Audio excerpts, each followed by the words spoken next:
Hi, this is Michael from Material. If you want to convert the Bitcoins you have in your Material wallet into euros or dollars or any other currency, here's how. First, you need to transfer your Bitcoins from your Material wallet to the exchange. Then, convert your Bitcoins into dollars, euros, or your desired currency.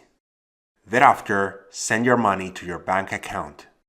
If you don't have funds on your exchange yet, learn how to by watching our tutorial titled Send Bitcoin from Material Wallet using Electrum. Go to the Buy and Sell option and enter the amount of Bitcoin you wish to convert into your chosen currency.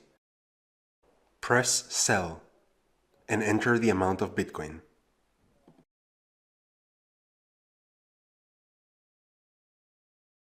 When the transaction is confirmed, go back to your dashboard and click on the currency icon you need to cash out. Enter the amount of your currency that you want to send out. Now choose how you want to cash out, via debit card or with a bank transfer.